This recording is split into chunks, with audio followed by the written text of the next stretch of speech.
Hello friends, आप देख रहे हैं आपका चैनल शेयर बाजार विद आयुष। और दोस्तों, बात करेंगे इस वीडियो में बिकाजी फूड्स आईपीओ के थर्ड डे ऑफ सब्सक्रिप्शन यानी आज के आखिरी दिन के सब्सक्रिप्शन के बारे में।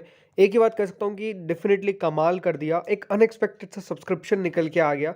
कितना सब्सक्रिप्शन आया वो तो आपको इस वीडियो में पता चलेगा ही चलेगा, लेकिन जिन लोगों ने लगाया, what are going to be the allotment chances, इसके ऊपर भी हम इस वीडियो में चर्चा करेंगे। तो डेफिनेटली काफ़ी इंपॉर्टेंट वीडियो होने वाला है दोस्तों, तो पूरा ज़रूर देखिएगा। फ्रेंड्स, फर्स्ट टाइम अपने चैनल को अगर विजिट किया है, चैनल को ज़रूर आप सब्सक्राइब कर लीजिएगा।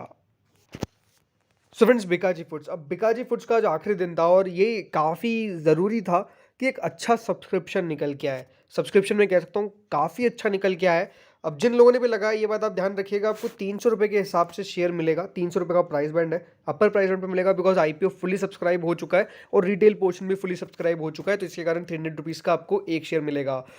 1 रुपये की फेस वैल्यू है। 880 करोड़ का ये इशू था, बीएससी एनएससी दोनों पर लिस्ट होगा। 50 शेयर आपको मिलेंगे एक लॉट के अंदर। अब अगर दोस्तों आप सब्सक्रिप्शन देखेंगे शुरुआत के 2 दिन, तो ये बात दोस्तों वहाँ पे साफ थी कि जो पैसा है वो आपको आ तो रहा है। सी, 2 दिन के अंदर 1.48 टाइम सब्सक्रिप्शन आया ही ना, अच्छी बात है कि सब्सक्रिप्शन ये आया प्लस फुली सब्सक्राइब हो गया।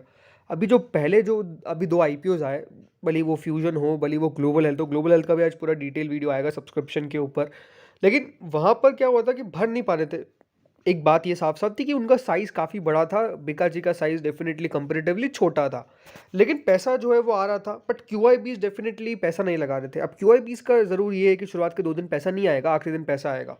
लेकिन आखिरी दिन जिस प्रकार का पैसा है वो इनक्रेडिबल है, क्योंकि 2 दिन में आप सब्सक्रिप्शन देख लीजिए सबका। क्यूआईबीज का कितना है, 0.03 टाइम्स, एनआईएस का 1.42 times, retail category 2.33 times, employ category 1.41 times, and total मिला के 1.48 टाइम्स ये आईपीओ जो था वो आपको सब्सक्राइब होता हुआ नजर आया। अब देखिए आज का सब्सक्रिप्शन, सबसे पहले तो बात करते हैं हम क्यू आई बीस के बारे में। तो जो 2 दिन तक 0.0 टाइम्स लगा के बैठे हुए थे, आज आप देख लीजिए 80.63 टाइम्स पैसा उनके द्वारा आया है। क्यू आई बीज जो है वो सेकंड सबसे बड़े पोर्शन रखते हैं, पहला तो रिटेल है, फिर Q I Bs and then N I Is है। अब क्यू आई बीज 80.63 टाइम्स आपको लगा के बैठे हुए हैं, तो डेफिनेटली आप समझिए कि सब्सक्रिप्शन जो क्यू आई बीज की तरफ से आया है ये ही सबसे ज़्यादा मायने भी रखता था। और अगर आप मेरे वीडियोस लगातार देख रहे थे तो मैं आपको ये बात कहता कि क्यू आई बीज पैसा लगाएंगे। शुरुआत के 2 दिन लगा तो कुछ नहीं, लेकिन आखिरी दिन आपको पैसा आएगा। फिर थे एन आई एज। अब N I as definitely 7 times बहुत कुछ खास नहीं है। एनआईएस में 7 टाइम पैसा लगाना कोई बहुत बड़ी बात नहीं है। यहाँ पर डेफिनेटली कम पैसा आया है एनआईएस के द्वारा। और क्यों, उसके पीछे का रीज़न साफ साफ एक ही है दोस्तों, पैसा कहाँ आ रहा है, पैसा वहाँ आ रहा है जहाँ पे वैल्यू फॉर मनी आपको ज़्यादा नजर आए। एनआईएस क्या है, एनआईएस वहाँ पे पैसा लगाएंगे बिकॉज वहाँ पे इंटरेस्ट कॉस्ट भी उनको देनी पड़ती है। तो क्योंकि यहाँ पर बहुत कोई बड़ा लिस्टिंग गेन होने वाला है नहीं, इसीलिए एनआईएस की तरफ से पैसा ज़्यादा ना आना ये एक स्वाभाविक सी बात है, जो डेफिनेटली सही था। जिसमें 2 एनआईज है, एक तो देखिए बिग एनआईज है, एक स्मॉल एनआईज है। 7.47 टाइम्स बिग एनआईज है जिनकी बिड अबाउट 10 लाख है, और जो स्मॉल एनआईज है उनकी बिड बिलो 10 लाख है। तो 7.47 टाइम्स उनके द्वारा और 6.34 उनके द्वारा, तो कह सकते हैं कि ओवरऑल मिला के 7.10। क्यू आई बीज 80.60 टाइम्स। अब आखिर रिटेल कैटेगरी आती है। अब रिटेल कैटेगरी दोस्तों सब्सक्रिप्शन जो लाई है वो सेटिस्फाइंग कह सकते हैं, 4.77 टाइम्स। याद रखिएगा रिटेल सबसे बड़ी कैटेगरी थी, इनको 49% ऑफ द इशू दिया गया था। तो 4.77 टाइम सब्सक्रिप्शन का मतलब क्या है कि अगर आप मल्टीपल लॉट्स हटा भी दे तो ये कि 4.5 में से एक जने को अलॉटमेंट मिलने वाला है। 4 आउट ऑफ 1 जो है वो अलॉटमेंट मिलता हुआ नजर आएगा। तो यही है, यही कह सकता हूँ कि देखिए जिनको नहीं भी मिलता है, बहुत ज़्यादा कोई फर्क नहीं पड़ेगा। बहुत ज़्यादा फर्क क्यों नहीं पड़ेगा, बिकॉज लिस्टिंग गेन मुझे लगता है कि ज़्यादा से ज़्यादा यहाँ पर 15% ऑन एंड ऑन आगे मिल जाए तो वो अच्छा रहेगा। 15% तक का भी। ऐसा क्यों मैं कह रहा हूँ, बिकॉज ग्रे मार्केट अभी हम चर्चा करेंगे।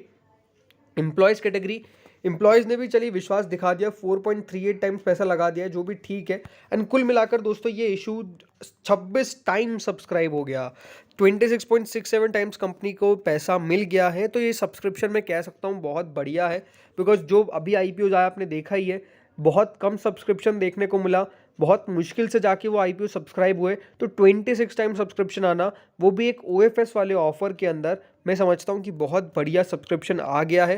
एंड इसको देखने के बाद डेफिनेटली ग्रे मार्केट में आपको बढ़ोतरी आती हुई देखने को मिलनी चाहिए। मुझे ये लगता है कि मिलनी चाहिए, बिकॉज इतना सब्सक्रिप्शन हो सकता है कि पहले वो लोग भी सोच नहीं रहे हो, लेकिन जितना आज सब्सक्रिप्शन निकल के आ गए, तो ये बहुत चौंकाने वाला सब्सक्रिप्शन है, स्पेशली क्यूआईबीज। जी सी 80 टाइम सब्सक्रिप्शन लाना ये कोई आम बात नहीं है, राइट? 80 टाइम सब्सक्रिप्शन लाना ये बहुत बढ़िया बात है। क्यूआईबीज वहीं पैसा लगाएंगे जहाँ पे मिल सकता है उनको, कि उनको लगता है कि यहाँ मुनाफा अच्छा हो जाएगा, तो यहाँ पे वही क्यूआईबीज पैसा लगाएंगे। बट जैसा मैंने कहा कि अगर आप गेन के बारे में भी सोच रहे हैं, तो एक ऑलमोस्ट जो अटमोस्ट गेन होता है वो यहाँ पर 15% मुझे लगता है कि सबसे ज़्यादा हो सकता है। 20% अगर हो गया तो बहुत बढ़िया किस्मत। अब डेट्स याद रख लीजिएगा, जो डेट्स आपको पता चलनी चाहिए अलॉटमेंट की, लिस्टिंग की, कौन सी डेट्स है, तो वो डेट्स दोस्तों जो है, दोस्तों इसका शेड्यूल इस प्रकार से कि जो फाइनलाइजेशन ऑफ अलॉटमेंट है वो होगा 11 तारीख को, 11 नवंबर को, यानी इसी हफ्ते आपको अलॉटमेंट भी पता चल जाएगा। लिस्टिंग इसकी नेक्स्ट वीक है, लिस्टिंग होने वाली है on 16th of November. 16th of November. So यहाँ पर आपको साफ साफ देखने को मिलेगा। रिफंड जो इंटीमेशन दे रखा है वो 14th ऑफ नवंबर, यानी 2 दिन का ब्रेक। क्यों? बिकॉज सैटरडे संडे आ जाएगा, 12 तारीख को सैटरडे, 13 तारीख को संडे, फिर 14th को मंडे, तो वहाँ जाके रिफंड हो जाएगा। बेसिकली पैसा मिल जाता है, ऐसे कोई दिक्कत वाली बात नहीं है। 15 तारीख दोस्तों यहाँ पे लिख रखी है क्रेडिट ऑफ इक्विटी शेयर्स, यानी आपको पैसा मिलेगा ऑन ट्यूसडे, माफ करिएगा, शेयर्स मिलेंगे ऑन ट्यूसडे, एंड इसकी लिस्टिंग होगी on Wednesday on 16th of नवंबर। तो ये कुछ इंपॉर्टेंट डेट्स हैं। अभी दोस्तों इसका अगर ग्रे मार्केट चेक करें, देखिए अभी जो इसका करंट ग्रे मार्केट चल रहा है बिकाजी फूड्स का, वो 20 रुपये, right? 20 rupees current grey market है। 20 रुपीज़ ग्रे मार्केट का मतलब क्या है कि 20 रुपीज़ का मतलब है यहाँ पर साफ साफ देखिए 6.67%। सो जो मैंने अभी आपको शुरुआत में कहा था कि बहुत बड़े रिटर्न्स यहाँ पर आपको मिलेंगे नहीं लिस्टिंग गेन पे, राइट? 300 रुपये का कितने पे दिखा रहा है कि 320 तक लिस्ट हो जाएगा, 6.67%। एंड ये अभी दोस्तों जो ग्रे मार्केट है वो डेफिनेटली सब्सक्रिप्शन जो निकल के आया है फाइनल, उससे पहले की है। तो अगर आगे ग्रे मार्केट अपडेट होती है तो यहाँ से मुझे लगता है कि 20 से 40 रुपये होने के चांसेस ज़्यादा नजर आते हैं कि यहाँ से नीचे नहीं जानी चाहिए, बिकॉज इतना सब्सक्रिप्शन निकल के आ चुका है कि यहाँ से 40 रुपीज़ ग्रे मार्केट हो जानी चाहिए।